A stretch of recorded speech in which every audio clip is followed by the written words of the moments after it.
Bom dia, tudo bem? A mensagem que Deus colocou para mim hoje, ela diz assim: quando Deus está conosco, a tristeza se transforma em alegria. Senhor, tende misericórdia de nós. Perdoa, Pai, todos os nossos pecados. Livra-nos de todo mal. Nos afasta de tudo aquilo que não vem de Ti. Nós agradecemos, Senhor, por mais esse dia, pelo alimento, pela palavra, pela presença. Aceita, Senhor, essa nossa oração, esse nosso louvor, pois nós Te amamos, bendizemos, adoramos. Somente Tu é o nosso Deus e em Ti confiamos. Nos momentos de tristeza, a melhor coisa que você pode fazer é orar. Quando nós começamos muitas vezes a pensar nas coisas que aconteceram, e se essas coisas aconteceram diferente da forma que nós gostaríamos, e nós queremos criar um julgamento sobre isso, se aquilo é certo ou errado, às vezes fica difícil encontrar felicidade, porque tudo acontece conforme a vontade de Deus. E se a vontade de Deus não é a minha, e eu simplesmente vou contra aquilo, de alguma forma o Espírito Santo ele sai de perto de mim. E existe uma grande verdade nisso.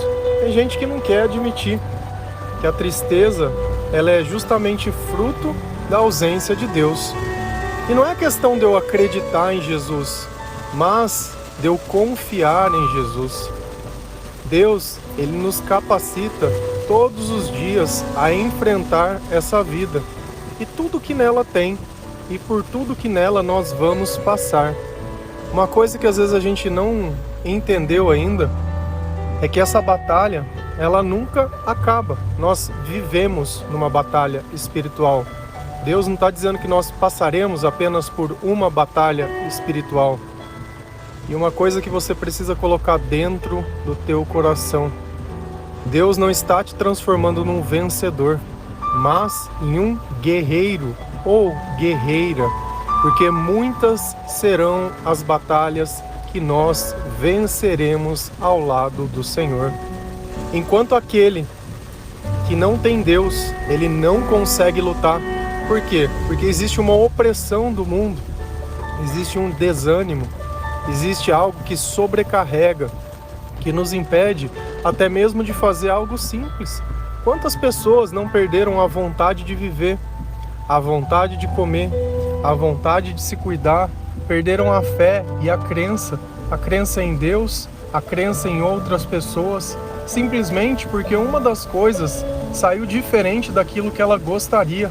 Ela subjugou todas as pessoas, porque alguém errou com você, é como se todo mundo fosse o culpado disso. Enquanto Jesus nos ensina a perdoar, a sabedoria de Deus nos ensina a entender, e a força que Deus dá nos ensina a seguir em frente e adiante. Não quer dizer que aquele momento não foi ruim, ou que aquilo não mereça algum tipo de justiça. Claro que merece, mas vamos deixar a justiça para quem é justo. O Senhor lhe diz na palavra que os nossos atos de justiça são como trapos sujos. Então nós não sabemos fazer justiça porque nós sempre pendemos para o lado do nosso interesse. Eu sempre vou defender aquilo que é interessante. Somente quando nós estamos com Deus que nós começamos a pensar um pouquinho diferente e a viver isso, porque não é fácil. Sem Deus, nós não conseguimos fazer nada de bom. Coloca isso dentro do teu coração. Quantas vezes você não quis fazer o bem, mas no final você fez tudo errado? Quantas vezes você não fez promessas de eu não vou fazer mais isso? 10 minutos depois estava lá fazendo a mesma coisa e pedindo perdão de novo pela mesma coisa. Parece que vive sempre do mesmo ciclo. Quando a gente vive dentro de uma prisão, as grades e as paredes são sempre as mesmas. Se você não consegue sair desse ciclo, você entendeu onde está o perímetro da sua prisão. Só que essa grade, ela é imaginária. Tudo aquilo que você ama ou acredita que você precisa para viver, te prende. Por isso que quando nós perdemos algo que nós amamos, dói tanto. Quando você coloca o teu amor em Deus, é algo que você nunca vai poder perder. O Senhor, Ele é eterno, Ele é o Criador de todas as coisas. Ele é o nosso refúgio, Ele é a nossa fortaleza. E quando o mundo realmente ele nos oprime, quando nós não conseguimos mais sozinhos, certamente que as lágrimas e o desespero, eles vão entrar dentro do nosso corpo.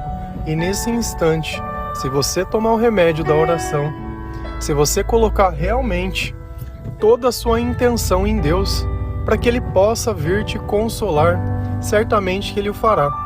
Se a gente ir lá em João 16, versículo 20, a palavra do Senhor ela diz assim: digo que certamente vocês chorarão e se lamentarão, mas o mundo se alegrará. Vocês se entristecerão, mas a tristeza de vocês se transformará em alegria. Sempre vai existir dois lados. Quando você vence, o outro perde. Quando você chora, o outro se alegra.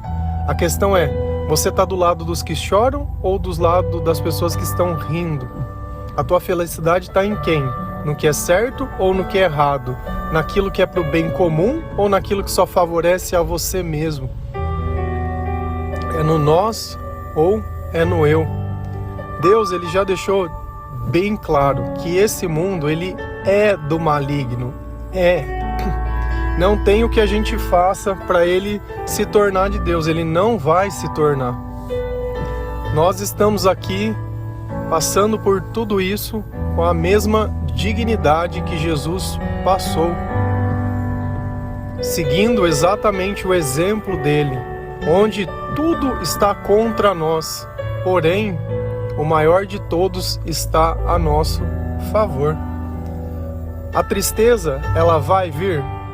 Vai, mas ela vai durar um tempo. E depois que ela passa, se torna alegria. A própria jornada é o segredo de tudo. Nós temos passado dias de incerteza, que nós queremos uma solução hoje, uma solução rápida, nós queremos que agora seja resolvido, nem que seja por força. Não vai ser desse jeito. Eu sinto te informar, mas a cada dia que nós dobramos os nossos joelhos e que nós confiamos em Deus, e ainda que as notícias não pareçam boas, e ainda que eu não escute o que eu quero ouvir, eu sei que Deus ele está comigo e que Ele não me esqueceu. Porém, não existe solução fácil para problemas complexos, e não vai ser simplesmente de braços cruzados. Cada um tem um chamado, cada um tem um sentimento, e quando a gente exercita aquilo que Deus coloca dentro do nosso coração, nós fazemos parte da obra de Deus. Ainda que você não se sinta religioso, ainda que você tenha uma vida humilde, o seu chamado ele é muito importante. No seu silêncio, muitos vão sofrer. Às vezes você não tem nem ideia, mas você pega essa mensagem e encaminha para uma pessoa. E aquela pessoa não tinha ninguém, não tinha nada, não tinha esperança. E é como se você mandasse uma chama para ele, uma chama de esperança, para ele olhar pelo menos. É como se nós estivéssemos mergulhando e tirasse a cabeça pelo menos para respirar, para saber que existe uma outra vida fora daquilo. Quando é do nosso jeito, não dá certo, não dá certo. Por mais capacitado que você seja, por mais que você acredite que você tem todas as coisas. Olha quantas coisas nós já vivemos. Olha quantos sonhos nós já tivemos, quantos planos. Quantas pessoas você já conheceu na sua vida, quantos trabalhos você já teve. Quantas pessoas você foi no funeral, quantos amigos você perdeu, quantos amigos você ganhou. Quantas vezes você já serviu ao Senhor? Dentro dessa lista de coisas que às vezes a gente coloca, a gente sempre deixa Deus de fora. Aquele que nos ensina a lutar, a gente deixa de fora. E depois não quer viver humilhado, depois não quer viver chorando. Por que Deus diz que os humilhados serão exaltados? Porque na presença de Deus não existe humilhação. Só que esses humilhados continuarão humilhados enquanto o Senhor não estiver com eles. Deus, ele faz parte, é como o ar que nós respiramos, é como o alimento.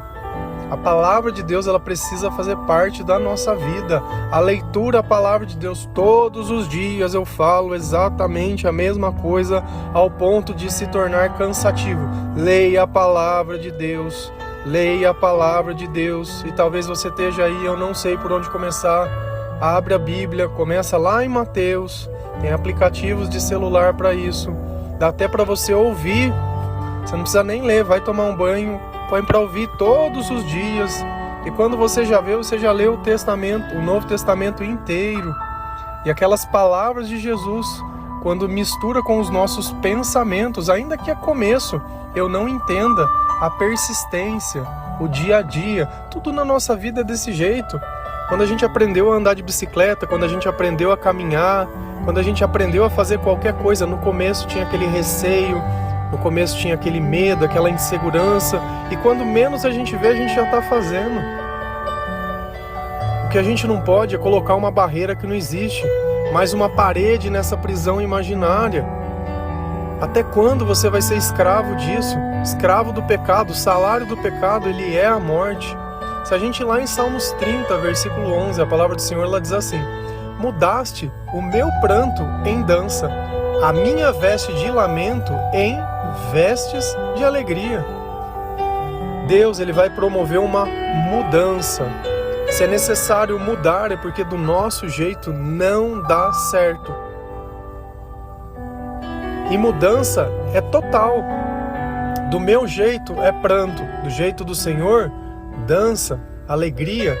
E percebe que nós vamos ter um comportamento totalmente diferente, enquanto a tristeza nos deixa parado, quieto, acuado, desanimado. Para uma pessoa poder dançar, ela tem que estar com uma alma alegre. Não tem jeito de eu dançar sem estar sentindo algo bom, porque a própria dança é uma expressão de alegria. Não existe nada mais gostoso de quando a gente louva o Senhor, que você canta aquele louvor, mas de coração, que cada palavra daquela o teu espírito sente. Existe uma grande diferença. Eu tenho um CD gravado e eu me converti bem no finalzinho que eu estava terminando o CD. Então, de 30 músicas que eu tenho 3 que são gospel, né? Que são músicas feitas para o Senhor. Mas uma coisa que é interessante, quando você toca uma música, sei lá, um rock, alguma coisa assim, você toca para as pessoas muitas vezes beberem, se divertirem, fazer alguma coisa. Mas quando a gente toca um louvor, é para as pessoas se transformarem. É uma música que ela pode ser sentida. E a impressão que dá é que a música ela foi criada para isso. Se nós olhamos na Bíblia, Davi ele era um músico. Antes de ser rei, ele era músico. E às vezes a gente nem percebe a importância. Pensa você dentro de uma igreja. De repente na missa, sem aquelas pessoas, sem aqueles músicos lá. E às vezes a gente nem percebe, tá tão habituado que parece que aquilo é normal. Nós precisamos dar valor em todas as coisas. Tem pessoas que se dedicaram, que treinaram, que fizeram, que elas estão lá por amor. Tem pessoas que não estão? Tem, mas essa mania que a gente quer tudo quantitativo, quer me pesar, não importa. Se te faz ficar mais perto de Deus, agradece a Deus. Agradece a Deus. Trocar as minhas vestes de lamento em vestes de alegria. É mudar a roupa, é mudar o pensamento, é mudar tudo. É mudar tudo, é tirar aquela cara triste e colocar uma cara que é diferente. Uma cara que ela tem esperança. Que vai ter um monte de gente que vai vir na tua cara e querer... vai. Eu falo pra você que vai. Mas eu prefiro segurar na mão de Deus que ficar dando poder para essas pessoas. Qual é a importância da opinião daquele que não conhece o meu coração? Enquanto Deus diz que eu sou precioso, que Ele sabe quantos fios de cabelo tem na minha cabeça. Enquanto o meu nome está gravado na palma da mão dele, eu vou ficar ouvindo um Zé Ninguém, que sei lá para razão de quem está militando. Da mesma forma que Deus me influencia a levar a palavra a outras pessoas, a dizer para o desanimado, olha, vai dar certo. Logo as coisas vão acontecer mais cedo do que você imagina. O outro está lá simplesmente falando, nossa, não deu certo até agora, não vai dar mais certo. Como na Bíblia, se a gente vê em Salmos, o questionamento que faziam a Davi, onde está o seu Deus? Onde está o seu Deus? O meu Deus, ele está no mesmo lugar que ele sempre esteve. No mesmo lugar. E a questão é, quando ele responder essa pergunta, eu quero saber onde você vai estar. Porque existe um lago de fogo para todos aqueles que não confiaram no Senhor. E não que Deus ele queira que as pessoas vão para lá, Porque se esse fosse o caso, não teria vindo Jesus, que não veio para condenar, mas para salvar aquele que estava perdido.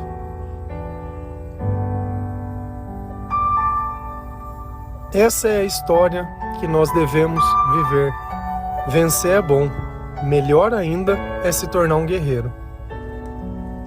E cada vez que você se sentir triste, e eu não estou menosprezando a tristeza, não estou, porque eu já tive depressão por anos, e graças ao bom Deus, pela misericórdia que Ele teve de mim, graças à presença dEle na minha vida, tudo aquilo de ruim que eu senti por anos e anos, quando Ele chegou, saiu. Não existe espaço para trevas e luz. Não existe espaço. Nós temos que viver de tal forma que a nossa presença ela faça a diferença na vida de outras pessoas, até a tal ponto que a tua ausência ela possa ser sentida. Nós conhecemos muitas pessoas. Tem alguns que você fica um tempo sem ver e não faz diferença nenhuma. Mas tem alguns que quando eles não estão, você nota que ele traz algo a mais. Eu vejo que tem pessoas que eu mal posto áudio e estão ali esperando. E eu agradeço a Deus a vida de cada um de vocês. Porque pode ter uma certeza que é por cada um que está ali esperando que Deus me levanta antes. Hoje eu acordei às 3h40 da manhã. 3h40 da manhã. Poderia estar dormindo? Poderia. Mas eu prefiro estar orando, eu prefiro estar servindo. Tem muitos versículos que a gente precisa arrumar, precisa fazer. Aquilo lá não se faz sozinho. Se amanhã eu morresse, não teria mais versículo, não teria mais frase, não teria mais nada. E aqueles que toda manhã estavam lá? Eles sentiriam a minha falta. Certamente que Deus colocaria outro no lugar, ou que através da minha vida Deus estaria preparando a vida deles para eles assumir isso. E a gente tem que sempre estar pronto para deixar para o outro o que a gente tem de melhor. E eu sei que através da vida de vocês outros vão viver isso também. Eu sou apenas uma voz nesse instante, como muitas vozes que já tiveram. Cada um faz aquilo que pode, do jeito que pode. Mas quando é feito com amor, é o próprio Deus fazendo através da nossa vida. E quando a gente serve, quando eu paro de me preocupar, quando eu paro de querer manipular, quando eu paro de querer pontuar que Deus tem que fazer isso, que Deus tem que fazer aquilo, que isso tem que ser desse jeito, porque não é justo, porque não sei... Deixa Deus ser Deus. Deixa Ele ser a justiça, deixa Ele ser a punição, deixa Ele resolver, deixa Ele levantar. Apenas obedeça quando você sentir. Se Deus está te dizendo, olha, vá, você vá. Se Ele está dizendo, fique, fique. Mas nunca vai ser por violência. Até quando Jesus foi preso, eles empunharam a espada, cortaram a orelha de uma pessoa, outro saiu correndo pelado. Se você ler na Bíblia, você vai ver que tem umas coisas que a gente só percebe depois. E aí? E aí Jesus foi lá e fez um milagre. Falou, não é assim. Não é assim. Eu não vou jogar o jogo deles. Então calma, acalenta o teu coração, abaixa um pouco. Se você sentir que esse espírito de fúria, ele está nascendo, ora. Ora. E uma das coisas que eu provo para vocês que Deus tem nos feito um guerreiro e não apenas um vencedor, é que Ele diz, vigia. Vigie. O que é vigiar? Não é cuidar, não é observar, não é analisar, não é? Nós vivemos em eterno estado de vigia, pois não sabe nem a hora e nem o lugar que o Senhor vai vir, mas tem indício das coisas que estão acontecendo. Então nós vamos ficar vigiando, nós vamos estar pronto até que a vontade de Deus se realize. Nós não vamos voltar para trás. Não vamos. Não existe plano B, só existe um plano J. O plano de Jesus. E é esse que nós vamos seguir até o fim. Amém? Que Deus abençoe cada um de vocês. Que o Senhor possa tocar o teu coração. Que essa tristeza ela possa sair da tua vida. Pare de culpar as pessoas que, a partir do momento que você começar a aceitar, essa tristeza ela some. Quando você aceita Jesus como seu Salvador, aceita o seu passado e aceita que as coisas são assim mesmo. E Pouco importa, porque Deus tem coisas maiores para você. Em toda batalha, certamente que nós seremos feridos, mas nós não pararemos por esse motivo. Amém? Feliz a nação cujo Deus é o Senhor. A paz do nosso Senhor Jesus Cristo. Um bom dia.